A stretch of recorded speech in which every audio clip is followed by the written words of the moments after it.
25 സെന്റിമീറ്ററെങ്കിലും ആഴം വേണം. ശരി, വീതി കറക്റ്റാണ്. ശ്രീധര, കുഴി കറക്റ്റ് സമയത്തരമായിരിക്കണം കേട്ടാ. മണ്ണ് നല്ലപോലെ ഇളകട്ടെ. നല്ല ആൾക്കാരാ. ഈ നേരം വരെയായിട്ട് ഒരു മനുഷ്യൻ ഇങ്ങോട്ട് തിരിഞ്ഞു നോക്കിയോ? ഇതിപ്പോ ഏതാണ്ട് എന്റെ മാത്രം ആവശ്യമായിട്ട് മാറിയിരിക്കുകയാണല്ലോ. അച്ഛന് നല്ല സുഖമില്ല. എന്തു പറ്റി? ഒന്ന് വീണു, തലയ്ക്ക് സ്റ്റിച്ച് ഇടേണ്ടി വന്നു. അയ്യോ, ഞാൻ അറിഞ്ഞില്ല കേട്ടോ. നിക്ക്, ഞാനിപ്പോ വരാം. വഴുതി വീണതാണോ അതോ വല്ലതും തടഞ്ഞു വീണതാണോ? അത് വീഴുന്ന ഞാൻ കണ്ടില്ല. കാണണമെന്ന് നിർബന്ധമില്ലല്ലോ. വീഴാൻ പോകുമ്പം ഞാനിതാ വീഴുന്നു, എല്ലാവരും വന്ന് കണ്ടോളൂ എന്ന് ആരെങ്കിലും പറയോ? എന്റെ കുട്ടി എങ്ങനെയാണ് വീണെന്ന് അച്ഛനോട് ചോദിച്ചില്ലേ? സ്വന്തം അച്ഛൻ വീണ് തലമുറിഞ്ഞിട്ട് ഇങ്ങനെ പ്രതികരിക്കാം? കാല് തെറ്റി ചെടിച്ചട്ടിയുടെ പുറത്ത് വീണതാ. ഇത് ആദ്യം അങ്ങ് പറഞ്ഞാ പോരെ. ഇങ്ങനെ തന്നെ ആവും കുട്ടി പ്രീ ഡിഗ്രിക്ക് തോറ്റത്. നേർക്ക് നേരെയുള്ള ചോദ്യത്തിന് നേർക്ക് നേരെയുള്ള ഉത്തരം വശമില്ലല്ലോ. ഈ ലോകത്ത് ഞാൻ മാത്രമല്ല പ്രീ ഡിഗ്രി തോറ്റത്. ജയിച്ചത് ആകെ 41%. ഓ, അപ്പൊ ഭൂരിപക്ഷം നിങ്ങളെ പാർട്ടിക്കാ. എന്താ തോറ്റ പേപ്പേഴ്സ് എഴുതി എടുക്കാത്തത്? പഠിച്ച് പാസ്സായി ഒരു ജോലിയൊന്നുമില്ലാതെ ഈ കാലത്ത് ജീവിക്കാൻ പറ്റുമോ? ഭർത്താവിന്റെ ശമ്പളം കൊണ്ട് മാത്രം എങ്ങനെയാ കുടുംബം പുലർത്തുക? എന്റെ കല്യാണം കഴിഞ്ഞിട്ടില്ല. കൊള്ളാം, കുട്ടിക്ക് നല്ല സെൻസ് ഓഫ് ഹ്യൂമർ ഉണ്ട്. ഞാനല്ല വേറെ ആരെങ്കിലും ആയിരുന്നെങ്കിൽ ഈ തമാശയിൽ ഇരുന്നു പോയനെ. തമാശയല്ല, എന്റെ കല്യാണം കഴിഞ്ഞിട്ടില്ല. ഒരു പ്രാവശ്യം ഏറ്റവും കരുതി അതേ തമാശ വീണ്ടും അടിക്കരുത് കേട്ടാ. എന്താ ഇത് സംഭവം? പണിക്കാര് പറമ്പിലേക്ക്. അതെ, അവരവിടെ കുഴിയെടുത്തോണ്ട് നിൽക്കാ. എന്തിനാ ഈ ചെടിച്ചട്ടി ചെന്ന് ചാടിയത്? അത്ര കാര്യമായിട്ടൊന്നുമില്ല. നീ കുറച്ച് ചായ ഇട്. ചായ വേണ്ട. നക്ഷത്രം ഏതാ? എന്തേ നക്ഷത്രം ഏതാണെന്ന് പറ. രോഹിണിയാ. അത് പറ. കഷ്ടകാലവാ. തുലാം, വൃശ്ചികം, ധനു, മകരം. മകരം 15 വരെ പെടാപ്പാട് വിടും. ജോത്സ്യവും വശമുണ്ടാ? ഞാൻ കളി പറഞ്ഞല്ല. ഇനി അപകടം വേണ്ടെന്ന് കരുതി നമ്മൾ ഒരിടത്ത് അനങ്ങാതിരുന്നു എന്ന് വെച്ചാലും രക്ഷയില്ല. ഇപ്പൊ ഇവിടെ ആണെങ്കിൽ ഓട് പൊട്ടി തലേ വീഴും, അല്ലെങ്കിൽ ഉമ്മറത്തേക്ക് ഇറങ്ങുമ്പോ പാമ്പഴിഞ്ഞു ഒന്ന് കൊത്തും. ശനീശ്വരന്റെ കൊയ്ത്ത് കാലവാ. കുട്ടിയുടെ വീട് എവിടെയാ? സ്വന്തം നാട്? സ്വന്തം നാട് അതൊരു കുഴക്കുന്ന ചോദ്യാ. എന്താ നാടില്ലേ? അതല്ല, നാടെന്ന് വെച്ചാ ഇപ്പൊ കേരളമാണല്ലോ നമ്മുടെയൊക്കെ നാട്. ഈ ദൈവത്തിന്റെ ചില കളികളുണ്ടല്ലോ, ബഹിരസാ.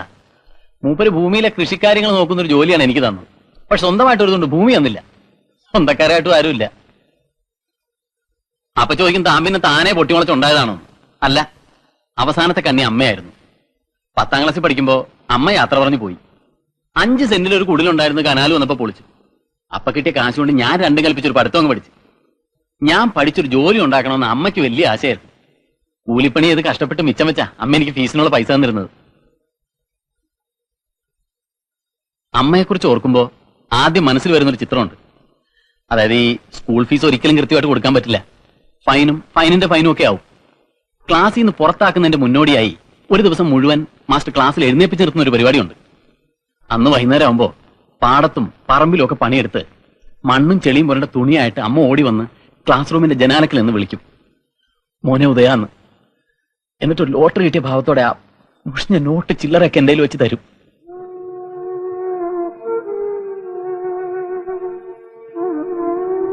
ഞാൻ പോട്ടെ, ആ പണിക്കാരും വല്ല അബദ്ധവും കാണിക്കും.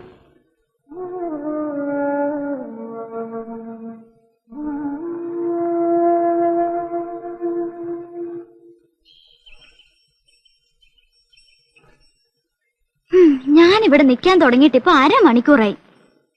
പശു പുല്ലിനെന്ന് കാണാൻ വേണ്ടിയാ അച്ചോട്ടെ എന്നെ വിളിച്ചത്? എന്താ പറയാനുള്ളതെന്ന് വെച്ചാ പറയുന്നേ. നിക്കുകുട്ടി, ഒരു കാര്യം പറയുമ്പോ അതിന്റെ തുടക്കം ഭംഗിയായിരിക്കണം.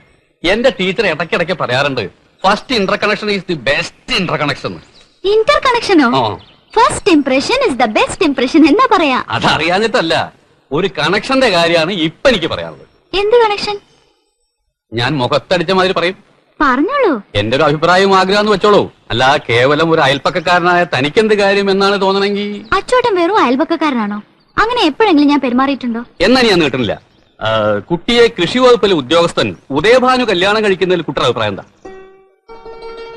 ആള് ചറപറ വർത്തമാനം പറയുന്നതാണെങ്കിലും ഈ കേസ് വന്നപ്പോ ഇപ്പൊ കുട്ടി വരേണ്ടതുപോലെ അയാളൊന്ന് വരണ്ടു. സ്വകാര്യത്തിൽ ലതിയോട് വിവരം പറയാ, ഇഷ്ടമായില്ലെങ്കിൽ അങ്ങനെ തന്നെ മണ്ണിട്ട് മൂടുക എന്നാണ് അയാൾ എന്നോട് പറഞ്ഞത്. രാഘവേട്ടനൊന്നും പറഞ്ഞിട്ടില്ല. ഇപ്പോഴത്തെ കാലത്ത് ഒന്നിച്ച് ജീവിക്കാൻ പോകുന്ന ഒരാളുടെ അഭിപ്രായം പറയേണ്ടത്. എന്താണ് അഭിപ്രായം? പറഞ്ഞോളൂ. ഞാനിപ്പോഴെന്താ പറയാ? മതി, ഞാനിപ്പോഴെന്താ പറയാ? അച്ഛനോടും അമ്മോടും ചോദിച്ചോളൂന്നല്ലേ? അതായത് സമ്മതാണെന്ന്. ഇനിയുള്ള കാര്യം ഞാൻ ഏറ്റവും കുട്ടി പൊക്കോളൂ. ഞാൻ പറഞ്ഞു. അച്ചുവേട്ടന് കാര്യം പിടികിട്ടി കുട്ടി പൊക്കോളൂ. അല്ല, പിന്നെയും കിടന്ന് കെട്ടിത്തിരിയാതെ പൊക്കോളൂ കുട്ടി.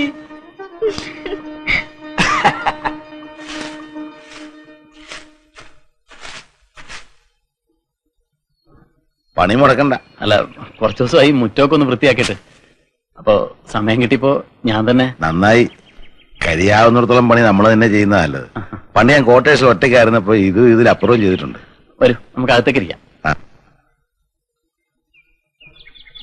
ഇങ്ങോട്ടിരിക്കാം. വേണ്ട, ഇതാ സുഖം. കുടിക്കാൻ ഒരു ചായ എടുക്കട്ടെ? അതിനും താൻ തന്നെ ബുദ്ധിമുട്ടുണ്ടേ? അയ്യോ, ബുദ്ധിമുട്ടൊന്നുമില്ല. വേണ്ട, ഞാൻ വരുന്ന വഴിക്കൊന്ന് കുടിച്ച.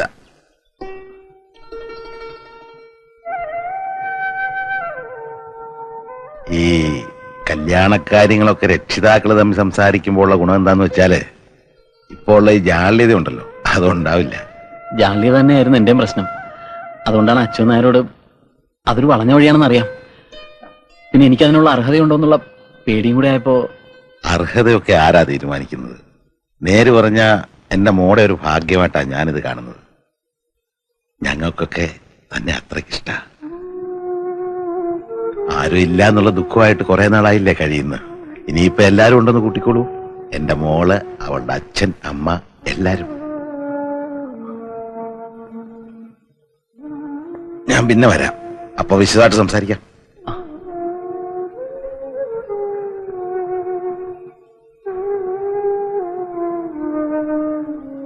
മുറ്റവടി പൂർത്തിയാക്കിയിട്ടില്ല.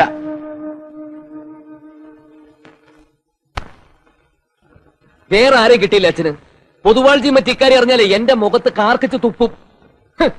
എന്റെ പെങ്ങളുടെ കല്യാണം എന്നോട് ചോദിക്കാതെ തീരുമാനിക്കാൻ നിങ്ങൾക്കൊക്കെ എങ്ങനെ ധൈര്യം വന്നു എനിക്ക് മനസ്സിലാവാത്തത്.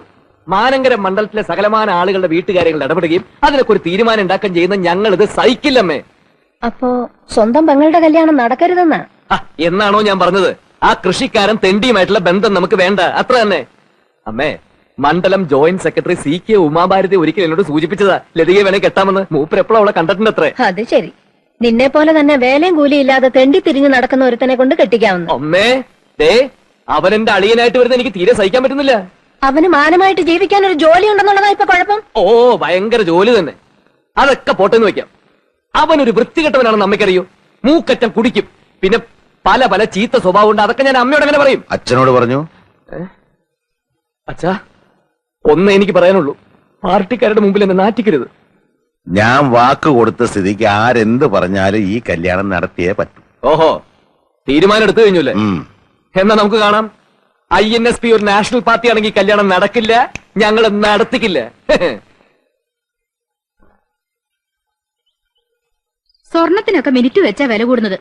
ഇപ്പൊ എത്ര പവനുണ്ടല്ലോ ദീക്ക്? അങ്ങനെ കാര്യമായിട്ടൊന്നും ഇല്ല ടീച്ചറെ.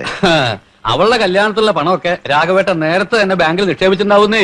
അങ്ങനെ നീ അറിയാത്തൊരു നിക്ഷേപം എനിക്കില്ലടാച്ചു. പെൻഷൻ ആകുമ്പോ കിട്ടാനുള്ള തുക മുമ്പിൽ കണ്ടോണ്ട് ആ പറമ്പ് മേടിച്ചത്, കടം മേടിച്ചിട്ട്. ആ കടം തീർത്തപ്പോ പോക്കറ്റ് കാലിയായി. മക്കൾ വല്ലതും ഉണ്ടാക്കുമെന്ന് കരുതി, അതിങ്ങനെയായി. സ്വന്തം പെങ്ങടെ കല്യാണം മുടക്കാൻ നടക്കുക ഒരുത്തൻ. ആ കേസ് വിട്ടുകളാ. അതൊക്കെ രാഘവേട്ടനെ കൊള്ളാഞ്ഞിട്ടാ അല്ല ടീച്ചറെ? നിങ്ങളൊന്ന് വെറുതെ ഇരുന്നേ.